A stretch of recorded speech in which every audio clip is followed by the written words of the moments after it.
Fantasy Fixers lands in the Arizona Cardinals nest. Now, a couple seasons ago, this team won 11 games and got to the playoffs. Last year, they won just 4 games, and Kliff Kingsbury runs off to Thailand and could be a plot line in season 3 of The White Lotus. But we are going to figure out how to get Arizona back on the right track. So, Dwayne, if we are putting out lists and making recommendations, what's the first thing that the Cardinals need to do? I think the number one thing they've got to address is what every NFL team has to do: quarterback. Quarterback is the most important position in the NFL. And with Kyler Murray, the thing is, we know it's in there, Marcus. We've seen it before. You mentioned the 11-win season 1 year ago.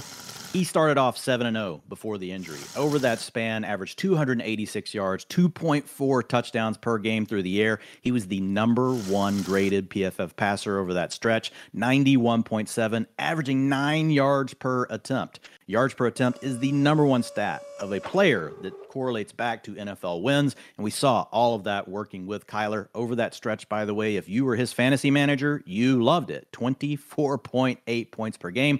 Kyler's still a very unique beast. He can be along the lines of a Josh Allen, Jalen Hurts, Patrick Mahomes, Lamar Jackson, because he is a dual threat passer. He's one of these guys that can go for 4,000 through the air, but he could also give you 750 on the ground. Of course, we'll have to think about health with the late season ACL tear, but everything I believe is there for Murray. They've just got to get him back to that spot. So how do they get it back and get Kyler back to that spot? Yeah, I think that's the question that they're going to have to think through. I think the first thing was getting rid of Kliff Kingsbury, and that's already been accomplished.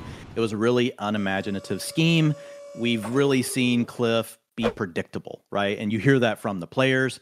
And so when I think about being friendly to the quarterback, what you want to do is you want to help them understand as much as they can before the snap of the football, and ways you can do that: shift, motions. You can show a trick look, some oddity that the defense has never seen before. The more you can create confusion right before the snap, you're helping your quarterback get a read, and you're also giving yourself a chance to keep the defense on their heels as the ball is snapped. And that gives you that 1 instant second, right, where you have the advantage as the offense. And so when you look at shift and motion, they rank 27th in the league, only 44%. Trick look plays, 24th, only 6%. Play action, we've talked about play action many times. A play action target is worth roughly 20% more than a non-play action target in PPR. Why? Because it creates space. The linebackers have to take a step forward. Safeties have to take a step forward, and the offense knows how to manipulate it. They ranked 26th in that category, and that led to problems. That led to less explosive plays. Only 9.8% of their passes went for 15-plus yards. The NFL average is 13.5%. So those are all things that, with a new coordinator, they can address and help get Kyler into a better spot. I feel like there needs to be a rebuilding of trust there. You had the leak about the clause in his contract about doing homework and jokes about Call of Duty and that sort of thing, but also the idea that maybe they need to build around him a little bit more. I know we went through that period where Kyler scrubbed the Cardinals from his social media, sort of like a salty high school student. I know they kind of patched things up a little bit, but there's definitely, I think, a lack of trust between the two sides. Now you do have a regime change. Not only is Kliff Kingsbury gone, general manager Steve Keim is gone, new general manager Monty Austinford has come in and said ego is not going to be tolerated. So hopefully everybody can sort of get on the same page, and I think that goes a long way toward helping Kyler Murray get back to where he is and helping the Cardinals get back to where they were before. Next thing, though, they did get DeAndre Hopkins not that long ago, and he was supposed to be a big part of this offense. Now there are questions about whether or not he belongs in this franchise long term. Your thoughts? Do they need to hold on to Nuke Hopkins? Yeah, I think retaining DeAndre Hopkins can go a long way towards what you were just talking about, building trust. The best way to do that is to, A, get a coordinator that Kyler feels that he can work with, and then you want to keep weapons around him. And so I struggle, honestly, Marcus, to think of someone you're going to go add that is ultimately going to be better than DeAndre Hopkins. Yes, he's going to be 31 years old, but we saw this season, after the 6-game suspension, he can still play. This guy can ball out. So in those games with Kyler Murray before the injury, 2.47 yards per route run. That's absolutely elite. 24% targets per route run. Remember, the ability to earn targets is the number one thing you need from a wide receiver. So over that stretch, 8.7 receptions and 99.3 yards per game.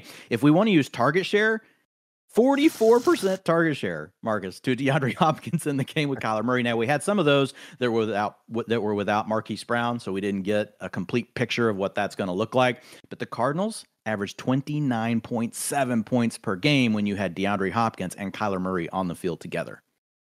You mentioned having Marquise Brown.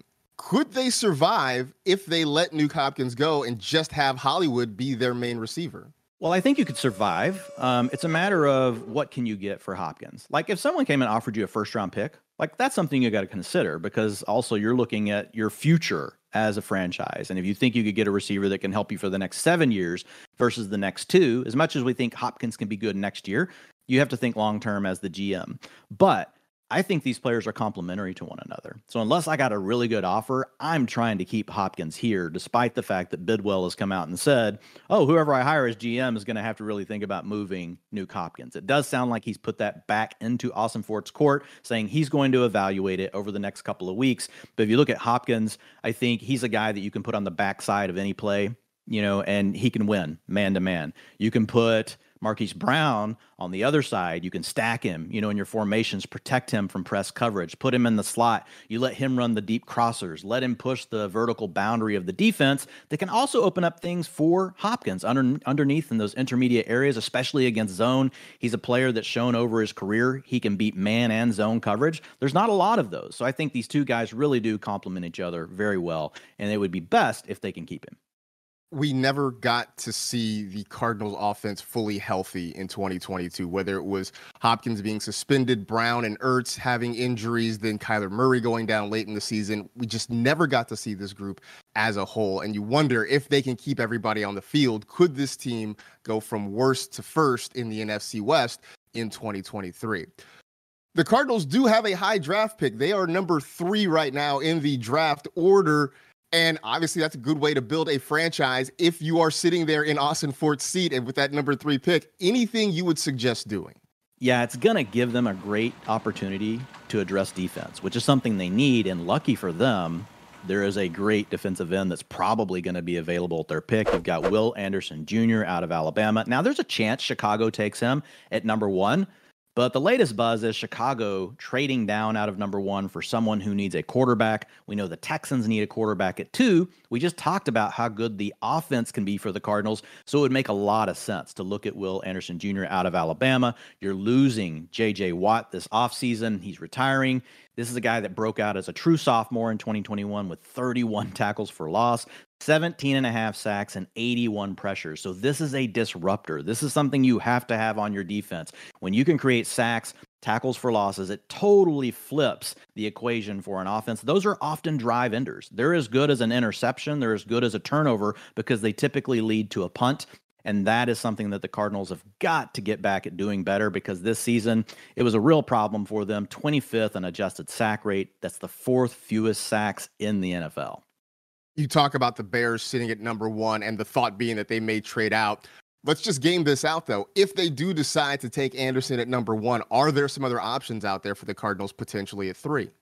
Yeah, I think they could still stay on the defensive line. Now, these two guys don't quite profile as Will Anderson based on the big boards that are out there right now if you look at consensus, but they're in the top 5-6 draft picks in most mocks, and that's Jalen Carter, the defensive tackle out of Georgia, and then Miles Murphy out of Clemson. I think they can both still help fill a need for the Cardinals, and you're still getting a really talented player. Not quite Anderson, but really good. The other thing they could do there, Marcus, is you could actually see the Cardinals trade down, because if the Bears go with Anderson at 1, a quarterback's gonna go 2, there's going to be someone really interested in coming up and getting the other quarterback at pick 3. And so that could give them the opportunity to maybe trade down 4 or 5 spots. If you look at the draft from pick 5 through 9, all of those teams could use a quarterback. Actually, 4 through 9, starting with the Colts. All of those teams could be in the market for a quarterback. So there's an opportunity there where you don't have to move down that far, and maybe you pick up some extra picks, and then you could attack defense again in the second round. There you have it. Our 3 suggestions to help the Arizona Cardinals get back on the right track for 2023. You can read more about it at fantasylife.com and let us know what you think. If you have your own suggestions for how the Cardinals can turn things around, let us know down in the comments section.